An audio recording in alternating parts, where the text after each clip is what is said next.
Chapter 4, Rulers of Terabithia. Because school had started on the first Tuesday after Labor Day, it was a short week. It was a good thing because each day was worse than the one before. Leslie continued to join the boys at recess, and every day she won. By Friday, a number of the 4th and 5th grade boys had already drifted away to play King of the Mountain on the slope between the two fields. Since there were only a handful left, they didn't even have to have heats, which took away a lot of the suspense. Running wasn't fun anymore, and it was all Leslie's fault.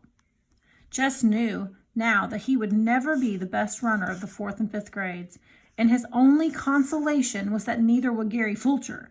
They went through the motions of the contest on Friday, but when it was over and Leslie had won again, everyone sort of knew without saying so that it was the end of the races. At least it was Friday, and Miss Edmonds was back. The 5th grade had music right after recess. Jess had passed Miss Edmonds in the hall earlier in the day, and she had stopped him and made a fuss over him. "Did you keep drawing this summer?" "Yes'm." "May I see your pictures, or are they private?" Jess shoved his hair off his red forehead. "I'll show you 'em." She smiled her beautiful, even-toothed smile and shook her shining black hair back off her shoulders. "Great," she said. "See you."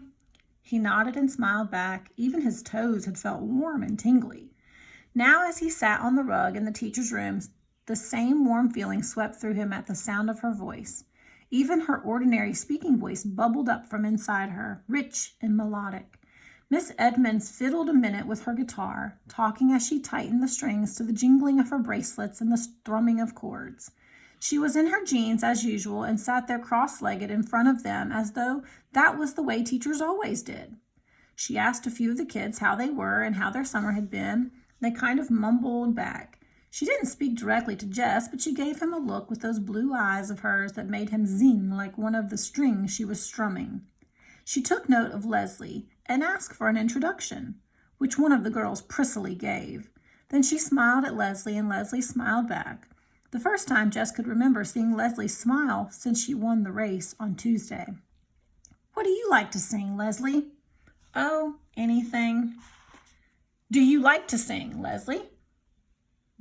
"What do you like to sing, Leslie?" "Oh, anything."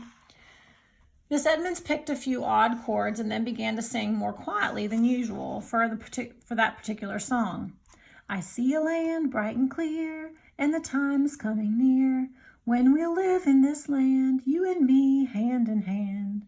People began to join in, quietly at first to match her mood, but as the song built up at the end, their voices did as well, so that by the time they got to the final, "Free to be you and me," the whole school could hear them, caught in the pure delight of it. Jess turned and his eyes met Leslie's. He smiled at her. What the heck? There wasn't any reason he couldn't. What was he scared of anyhow? Lord, sometimes he acted like the original yellow belly sapsucker. He nodded and smiled again. She smiled back. He felt there in the teacher's room that it was the beginning of a new season in his life, and he chose deliberately to make it so. He did not have to make any announcement to Leslie that he had changed his mind about her. She already knew it. She plunked herself down beside him on the bus and squeezed over closer to him to make room for Maybelle on the same seat. She talked about Arlington, about the huge suburban school she used to go to with its gorgeous music room, but not a single teacher in it as beautiful or as nice as Miss Edmonds. "You had a gym?" "Yeah, I think all the schools did, or most of them anyway." She sighed. "I really miss it. I'm pretty good at gymnastics." "I guess you hate it here." "Yeah." She was quiet for a moment thinking, and just decided about her former school, which he saw as bright and new with a gleaming gymnasium larger than the one at the Consolidated High School. "I guess you had a lot of friends there too." "Yeah." "Why'd you come here?" "My parents are reassessing their value structure." "Huh?" "They decided they were too hooked on money and success, so they bought that old farm, and they're going to farm it and think about what's important." Jess was staring at her with his mouth open. He knew it, and he couldn't help himself. It was the most ridiculous thing he had ever heard.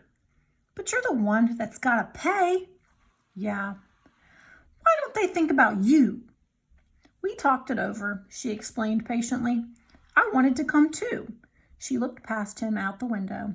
You never know ahead of time what something's really going to be like. The bus had stopped, and Leslie took Maybelle's hand and led her off.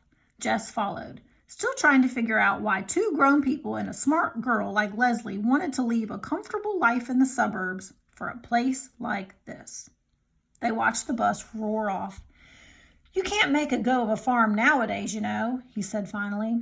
My dad has to go to Washington to work, or we wouldn't have enough money. Money is not the problem. Well, sure it's the problem.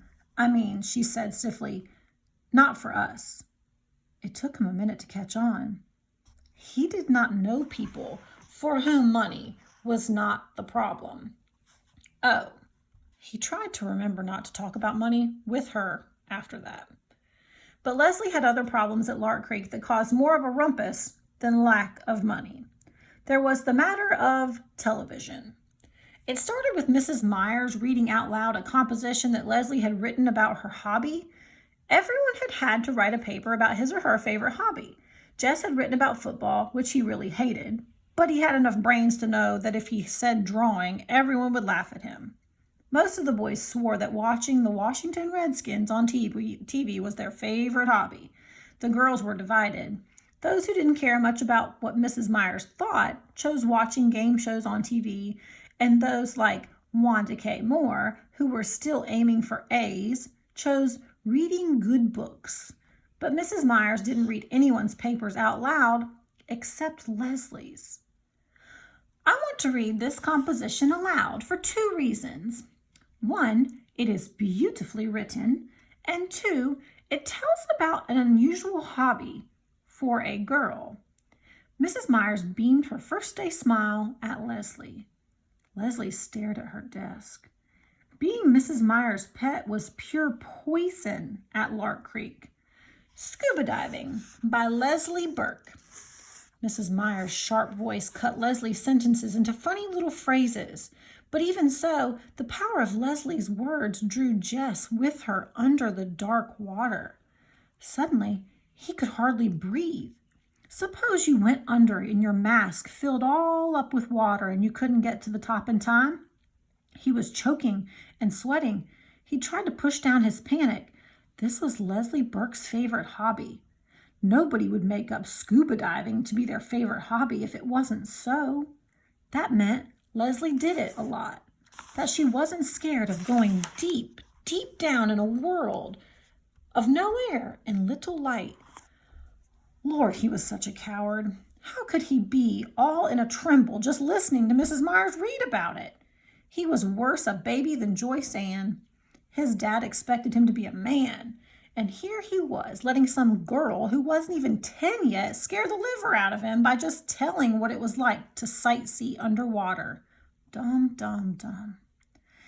I am sure, Miss Myers was saying, that all of you were as impressed as I was with Leslie's exciting essay. Impressed? Lord, he'd nearly drowned. In the classroom, there was a shuffling of feet and papers. Now, I want to give you a homework assignment. Muffled groans, that I'm sure you'll enjoy, mumblings of unbelief. Tonight on Channel 7 at 8 p.m., there is going to be a special about a famous underwater explorer, Jacques Cousteau. I want everyone to watch it. Then write one page telling what you learned. A whole page? Yes. Does spelling count? Doesn't spelling always count, Gary? Both sides of the paper? One side will be enough, Wanda K., but I will give extra credit to those who do extra work. Wanda K. smiled primly. You could already see 10 pages taking shape in her pointy head. Mrs. Myers? Yes, Leslie. Lord, Mrs. Myers was liable to crack her face if she kept up smiling like that. What if you can't watch the program? Will you inform your parents that it is a homework assignment, and I'm sure they will not object? What if... Leslie's voice faltered. Then she shook her head and cleared her throat so that the words came out stronger. What if you don't have a television set? Lord, Leslie, don't say that. You can always watch on mine. But it was too late to save her. The hissing sounds of disbelief were already building up into a rumbling of contempt.